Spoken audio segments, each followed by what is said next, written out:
नमस्कार. नवरात्रामध्ये 9 दिवस उपवास केले जातात. तर उपवासाला तेच पदार्थ खाऊन कंटाळा आला असेल तर साखरेचा जराही वापर न करता आज आपण पौष्टिक आणि घरातील उपलब्ध साहित्यामध्ये होणारे साबुदाण्याचे झटपट असे लाडू करणार आहोत. हे लाडू छान महिनाभर टिकतात आणि हे लाडू खाल्ल्यामुळे शरीरातील HBचं प्रमाण देखील झपाट्याने असे वाढते. चला तर वेळ न घालवता तोंडास टाकताच विरघळणारे झटपट असे उपवासाचे लाडू करायला आपण सुरुवात करूयात. तर सर्वात प्रथम लाडू करण्यासाठी मी गॅसवरती कढई ठेवून त्यामध्ये 1 वाटी साबुदाणा टाकून घेतलेला आहे. आता हा साबुदाणा आपण मध्यम आचेवरती 6 ते 7 मिनटं छान हलका फुलका होईपर्यंत भाजून घेणार आहोत. ज्या वाटीने साबुदाणा घेतला त्याच वाटीने आपण सर्व साहित्याचं प्रमाण घेणार आहोत. त्यामुळे घरातील कोणतीही 1 वाटी निश्चित करून तुम्ही त्या एकाच वाटीने साहित्याचं प्रमाण घेऊ शकता.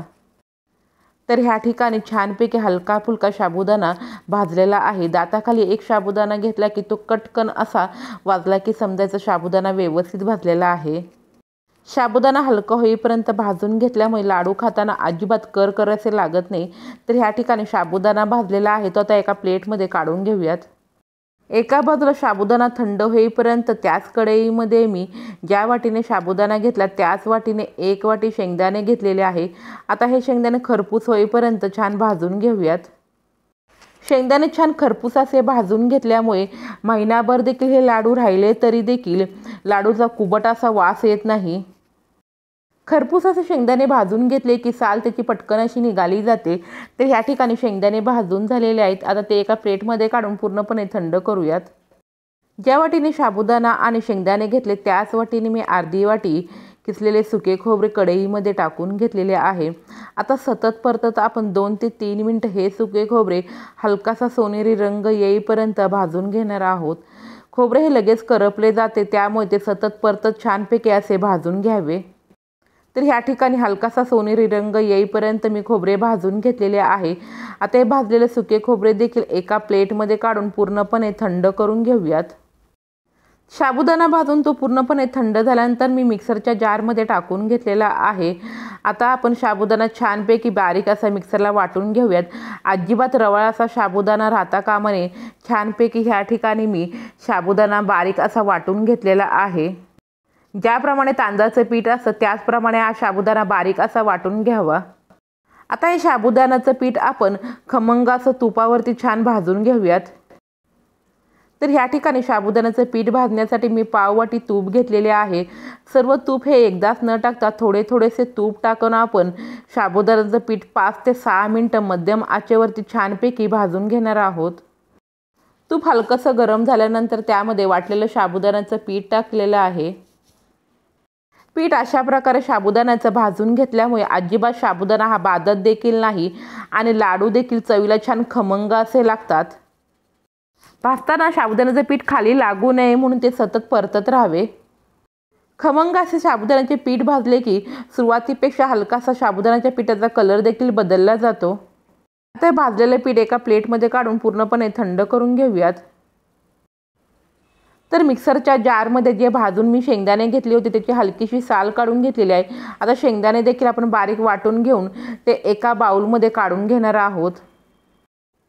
तर ह्या ठिकाणी शेंगदाणे हे वाटताना हलकेसे सुरुवातीला ओबडधोबडच वाटून घ्यावे. पूर्णपणे बारीक वाटून घेऊ नये.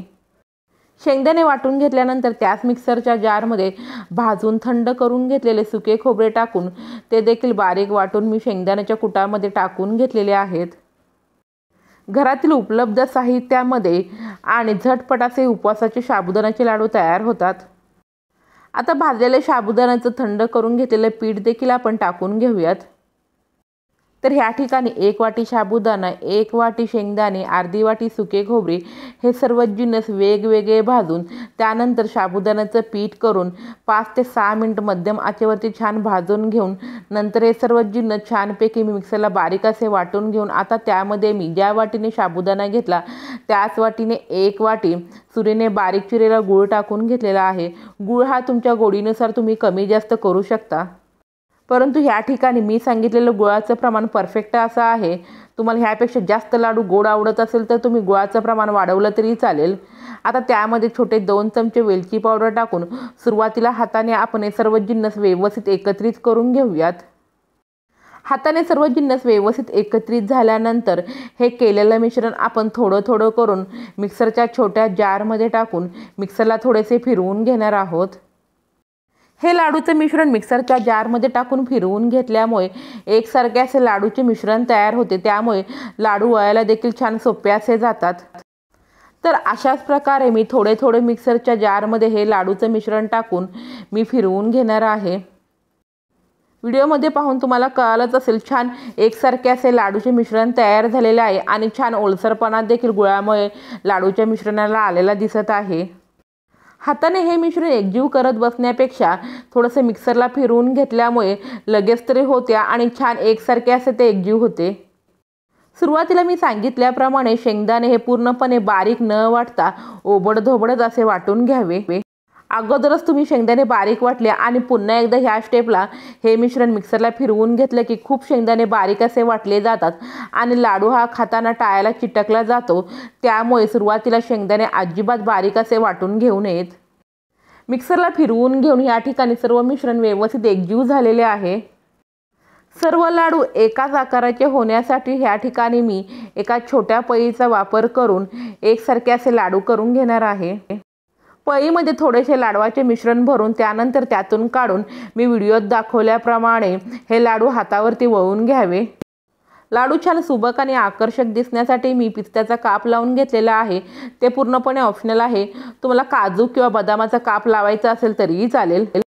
पळीमध्ये लाडूचं मिश्रण टाकून लाडू करून घेतल्यामुळे छान एकसारख्या आकाराचे सर्व लाडू तयार होतात, त्यामुळे लाडू दिसायला देखील खूप सुंदर असे दिसतात। गुळ आणि तुपामुळे लाडवाच्या मिश्रणाला हलकासा ओलसरपणा आल्यामुळे छानपैकी ते लाडू वळले जातात। अजिबात लाडू हे ड्राय देखील होत नाही, आतमध्ये छान मऊ लुसलुशीत आणि तोंडात टाकताच विरघळणारे हे उपवासाचे साबुदाणा लाडू तयार होतात। तर तुम्ही देखील ह्या नवरात्रामध्ये उपवास करणार असाल किंवा नसाल तरी देखील हे उपवासाचे साबुदाणा लाडू घरातील उपलब्ध साहित्यामध्ये होणारे करून पहा आणि कसे झाले ते मला कमेंट बॉक्समध्ये सांगायला अजिबात विसरू नका। हे लाडू कोणाला बघताच किंवा कोणाला तुम्ही खायला दिलं की कोणाला विश्वास देखील बसणार नाही, हे साबुदाण्याच्या पिठापासून लाडू केलेले आहेत, इतके चवीला हे अप्रतिम असे लागतात। तूप आणि गुळाचा वापर केल्यामुळे अजिबात हे लाडू खाताना ड्राय देखील लागत नाही, छान तोंडात टाकताच विरघळतात। तर नेहमीप्रमाणे माझी रेसिपी तुम्हाला आवडली असेल तर नक्की लाईक करा, शेअर करा आणि माझ्या चॅनेलला सबस्क्राईब करा। बेलची घंटी वाजवायला अजिबात विसरू नका। धन्यवाद।